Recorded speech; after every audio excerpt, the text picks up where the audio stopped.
What's going on, YouTube? What's the word? What's the word?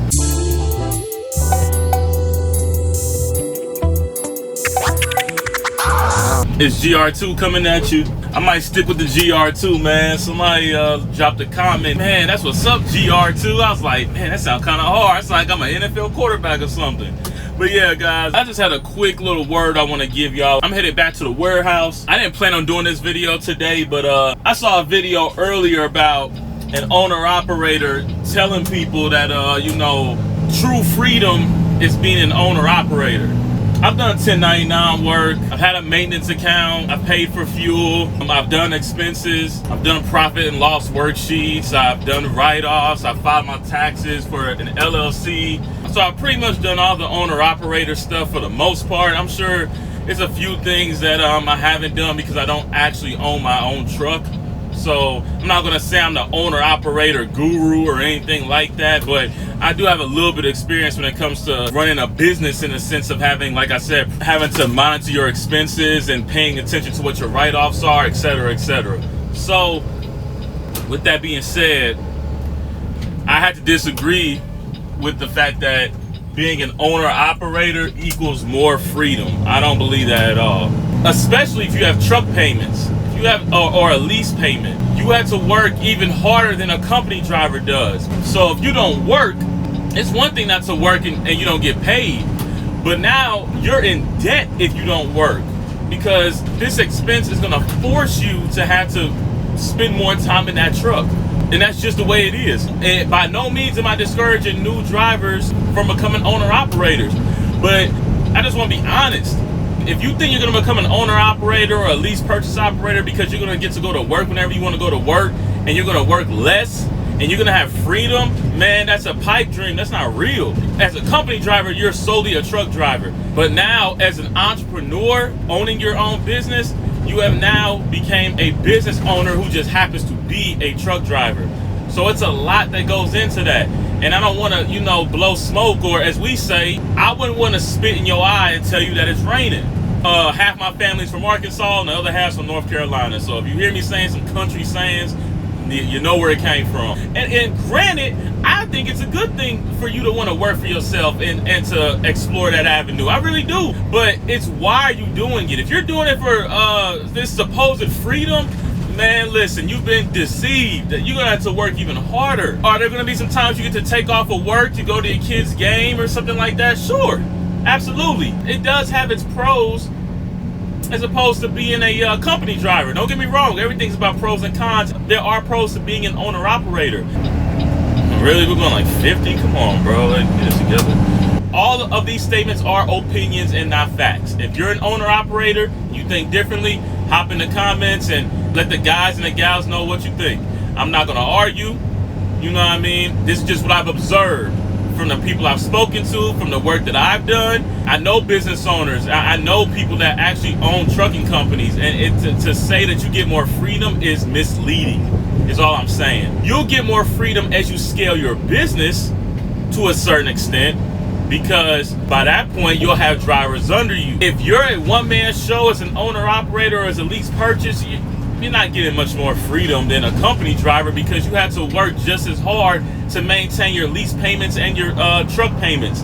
So just that idea of wanting to become an owner-operator and take on that stress and take on those extra responsibilities just for the sake of freedom, it's not going to be like that, especially now off the get-go. It's going to take a lot of perseverance and patience. You have to scale the company at some point if you want some real freedom, because if you're working all the time, how do you have freedom just because you work for yourself? It may be financial freedom in the sense that you're not working for a company, but you're still glued to the truck, the same way a company driver is. I just want to say that because when I was new, I was looking into being an owner-operator. I saw a bunch of videos and a bunch of guys tell me, yeah, it's the freedom and this and that. And it's like, it wasn't until I really got into it, as far as me being a 1099 contractor and working with lease purchase guys and working with business owners, where I actually got the real scoop. It's not sweet like that. You gotta work. I think entrepreneur is a buzzword, but the reality of being an entrepreneur is you're gonna have to bust your ass. You're gonna have to work. It's not easy. I don't want new drivers to get into it and they run into a guy that's doing lease purchase or something like that, and he's like, yeah man, I go at home whenever I want to and this and that. Yeah, on paper, but in reality, you have truck payments. You have to grind out, you have to work, you have to sacrifice. There's gonna be a lot of times that you're not gonna be home when you're an owner operator because you have to hustle to make those payments. You have to hustle to make your insurance payments. It's not easy like that when you're a one-man show. You're gonna be working. I just want the new drivers to know that's just getting into trucking that I'm not saying don't become an owner operator, but what I'm saying is know the whole scoop. It's real easy to sell someone a pipe dream and say, yeah man, come lease this truck out for $40, $50, $100,000. You can have your own freedom. That's cliche. It's not freedom up front.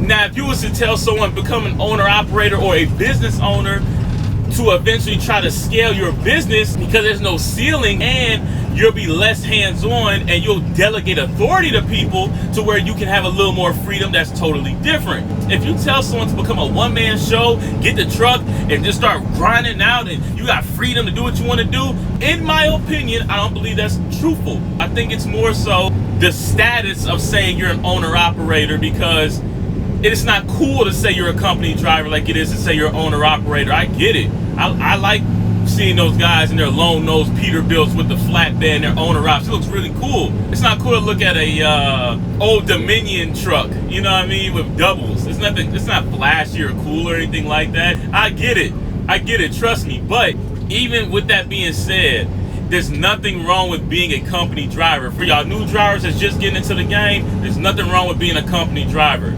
You gotta pace yourself, and if you do want to become an owner operator, I recommend that you do a little bit of company time first so you can learn the game of trucking, then go into being an owner operator. Some people disagree. Some people say you can just jump into it, you know, waist deep. Everybody has their own opinions. That's just my own personal opinion, you know. But I do believe that being a company driver is a good thing, especially just to get your feet wet. You don't have to stay as a company driver. You can use that as a stepping stone to do bigger and better things. But if you guys want to be a company driver for 5-10 years, that's your prerogative. That's up to you. There's nothing wrong with that. It may not be as cool on paper, but there's nothing wrong with having a consistent, stable income. There's nothing wrong with that. There's nothing wrong with not wanting to take on the responsibility of truck payments, insurance, and having to deal with freight brokers, dealing with your authority.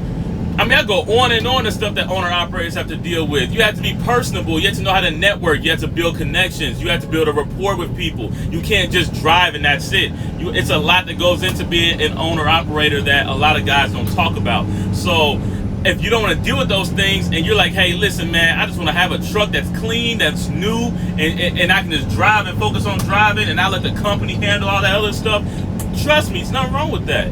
It's nothing wrong with that at all. And I just want to make this little impromptu video because it's a lot of guys you're going to hear that's going to tell you that, oh man, you need to get into a lease purchase, or you need to become an owner operator, or you need to stop working for this company, stop working for that company. Man, you got to stay in your lane and do what works for you. If everybody was an entrepreneur, nothing would get done. Everybody cannot be an entrepreneur. Everybody cannot be a business owner. Everybody doesn't have business acumen, for one.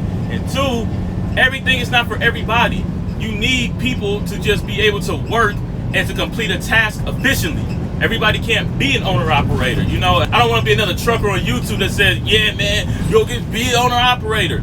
Listen, if you want to be an owner-operator, go for it. But no, you are no longer a truck driver. You are a business owner, and that comes with a lot of different expenses, and that comes with a lot of intangibles that you need to have as a business owner. And also, I want to tell you, if you want to be a company driver, be a company driver and stay there as long as you feel that you need, and there's nothing wrong with having consistent, stable income, even if you're not in a sexy, long-nosed Peterbilt. And shout out to those guys in those too, because I do like those, you know what I mean? But that's all I wanted to say, y'all. You know, if you like the video, please subscribe to the channel, hit the like button.